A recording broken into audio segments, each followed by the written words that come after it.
What's good? This is Doleboy, and today I'm going to review the 5 songs that have been nominated for the 2026 Dove Award in the category of Rap/Hip-Hop Recorded Song of the Year.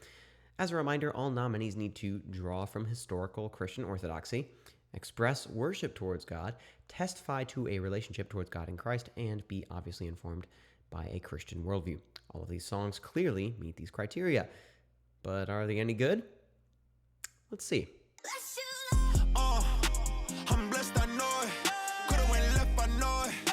I saw my brother, he laying there lifeless. Only God know where he going. This song was one of the singles for Lecrae's album Reconstruction, which was supposed to be something of a swan song, even though Lecrae says he's going to keep putting out music. But in spite of all the rollout hype with all Lecrae's previous album covers temporarily turning grayscale, this album had little or nothing to distinguish it from Lecrae's previous works. It was a lot of the same verses on top of the same beats, just with some flashy new artist cameos, which made it feel like the latest Indiana Jones sequel. Way too long, and not nearly interesting enough. And I think the song encapsulates that. Mind you, it's not bad. Lecrae's vocal dexterity still distinguishes him as one of the finest rappers in CHH, and Tory Deshawn's verse definitely adds something to the song, but there's little variety to the sound, which is really just an older and tireder version of the song Blessings. The beat really isn't captivating, and Lecrae doesn't say anything he hasn't said many times before. I've been through so much darkness, but I know God's got me. I'm out here doing missions and not listening to no critics, etc., etc. This song should not win a Dove Award, but it's #1 on the list for now. Next. Hands raised, wow, praise, dance like Dave, dance like Dave. Can anybody explain to me why Christian rappers are so into songs about David dancing? Like, why is this a thing? Danza by KB, Dance Like David by Geo, Parachute by Aaron Cole, Wherever I Go by Caleb Gordon. It's all over Christian hip-hop.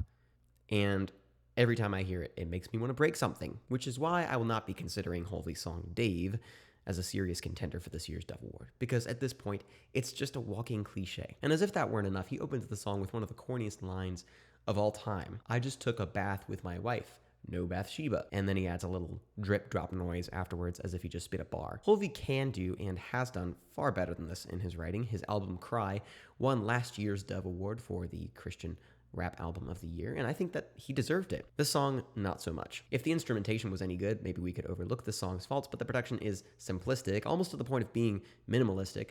Holvey relies on this sort of repeating synth bass to carry the song the whole way through, and the track as a whole seems specifically engineered just to rack up the fire emoji count in the Instagram comments. If you compare this to songs like Poor Party, Top Spinning, or even Automatic, this one just seems like a real step down in terms of the production. And then you've got Holvey commenting on, Dove Awards Instagram posts being like, look how far Christian rap has come.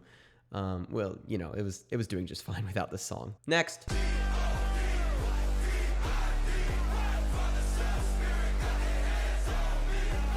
Where do they think we are? VBS? So I get it. The more I listen, the more I realize that these Dove Awards aren't necessarily looking for the most skillfully created song as much as they're looking for the most anthemic ones. Songs that inspire one of 2 spontaneous reactions. 1, everybody in the crowd will pull out their phones and wave them in the air with the flashlights on. Or 2, they'll jump up and down screaming, hey, hey, hey. This song is trying to inspire the latter reaction, only they're forgetting that this room is full of Christian adults and not full of children still living off theological Lunchables and Capri Suns. 1, 2, 3, ABC. Easy as that, Jesus set me free, does not convey the solid food meant for mature Christians walking with the Lord in discernment. Does this reveal more about Rui Young, who feels content with writing a hook of such mediocrity? Or does it say more about the audience that seems more than content to give it 5 million streams? I think it says something about both. Sadly, a KB feature does not make up for this song's shortcomings, nor does the song sound, which is really just a bunch of loud, bassy noises with no distinguishable melody to speak of. Honestly, blast it at full volume all you want at the youth camp, but don't make us take it as a serious candidate for this award. Next. Do not bring no demon around the clique, cause we gon' set them up. The only witch I'm with is purely fiction. Word the alphabet. When I hit Yeshua, it's direct. Don't need a cellular. Finna hit a lick. I hit up John and told him settle up. Okay. This is better. This is the only legitimate candidate for this award, and if it does not get chosen, I'm gonna have problems. Besides the fact that Mowgli the Iceberg does not get a verse on this song, this really is a good encapsulation of Indie Tribe's signature sound. High energy lead synth, Great flow, plenty of puns and references, and everybody gets a slice of the cake. I think Tribe on the Move is a superior song in terms of a single defining anthem for the Tribe, but this one takes a pretty close second for me. The theme of Rob Hell is corny, but it's consistent. The gang is rolling up to preach the gospel, or at the very least, to spread some love, and thereby steal souls from Satan by converting them to Christianity. I had to do some research to get the Rob Bell versus Rob Hell joke, but I do think it's a pretty good line. And this is the only track I've heard of these five with a sound that arrests the attention at the beginning and then sustains it throughout the whole song. Of this year's nominees, Rob Hell is an easy pick for the Dove Award winner by a good 500 miles. But for me, the best song on that album is still Holiest Shooter. Next. Thank God you said yes. You saw my SOS. You took the pressure off my chest. How about No? I'm not going to spend long on this one because this is just a For King and Country song with a mid-trap beat. There's nothing that really stands out or delights about this song. It has a melody, it has a beginning, middle, and end, and that's about it. I don't think anybody told the Smallbone Brothers that we're not in 2012 anymore, and you can't make a good chorus by just throwing whoa-oh-oh into it. Also, I love the fact that Stephen Malcolm couldn't even finish the word Yahweh. He just says, praise Yah. He had time to say Yahweh, okay? He had time. I feel conscience bound to direct you all elsewhere. If you want a good Stephen Malcolm song, I would recommend the song Respect off of his album Tree.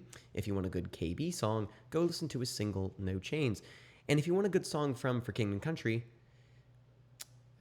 well, yeah, sorry, can't help you there. So, there's the Dove Award nominees. Love them or hate them. Let me know what you think in the comments, agree or disagree. I'll leave you with the songs I would have nominated instead, based mostly on sound quality. In no particular order: Hologram by No Big Deal and Kato on the Track, Holiest Shooter by Indie Tribe, Don't Go by Akleso and Wolf, Metro by Aaron Cole and Ty Brazel, and finally Automatic by Holdy and Connor Price. Those are my picks. But hey, what do I know? I got an op and he think he a dog, but he really a pet. I had an ex and she went to the net, I already confessed. He said he down with the only Messiah, but I gotta check. Say that Yeshua is God, I'm like Shia when he got upset.